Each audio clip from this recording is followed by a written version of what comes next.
Hi everybody, my name is Jeff Burk.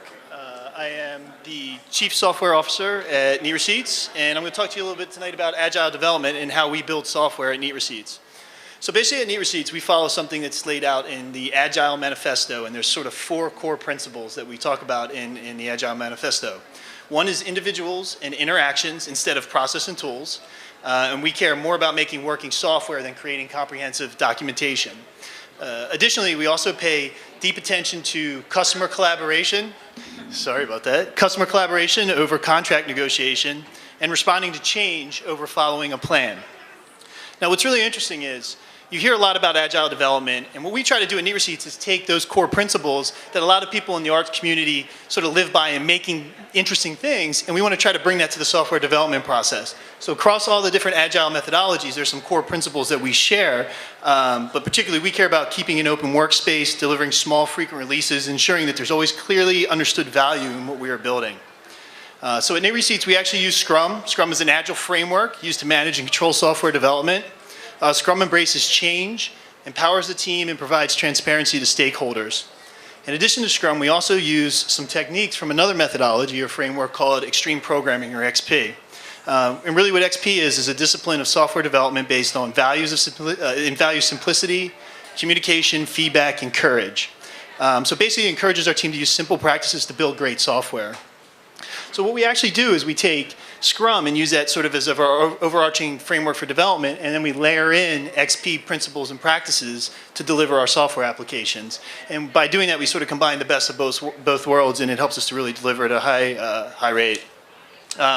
So in Scrum, there's a couple of prescribed roles. We try to keep it light, and the framework is intended to be purposely light. But what we have is a product owner who's accountable for the product success and making sure the team is working on the highest valued features. And we also have a Scrum Master who sort of runs the day-to-day project and acts as a facilitator as opposed to a manager.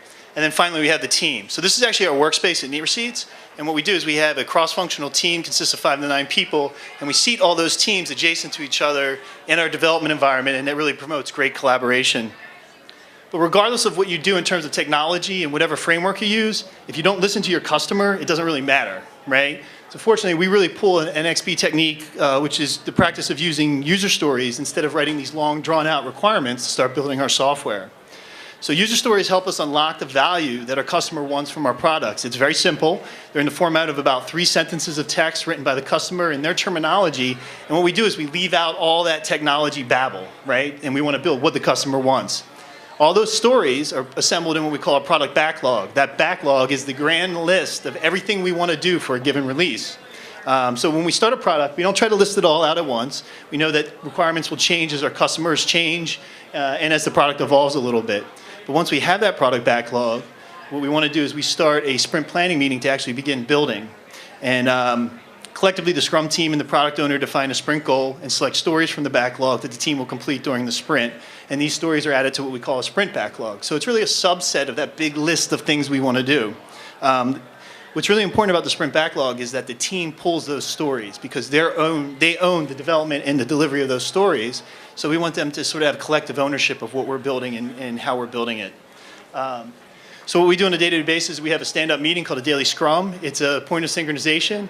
We actually have a guy on a monitor from another state, and really Scrum and Agile is all about synchronization, right, and shared ownership, and the daily scrum is a way to promote that. In addition to that, when we write code, we often use pair programming techniques, and pair programming is simply bringing 2 people together to build code together.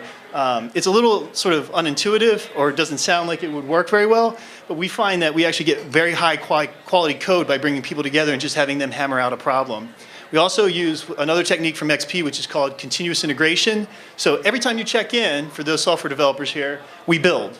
So we have hundreds of builds over the course of a week, thousands over a course of a month, but it allows us to identify when things are wrong, and we immediately fix them. On top of that, we always measure sort of what progress we're making, but we do it in a very lightweight fashion. So we use a Scrum technique called a burn down, and it's basically, do we have more work today than we did yesterday, or do we have less work, and are we making progress? At the end of every sprint, which is an iteration of development, we hold a retrospective, and the team is empowered to decide what they didn't like about the development process, what they think we can do better, and they're empowered to implement those changes. And that's on the team and on the team building the software. So, quite honestly, there's people that make a lot of money talking about agile development. It's really not rocket science, okay? It's really codified common sense. It's bringing people together, sharing a vision, executing and delivering. So that's it.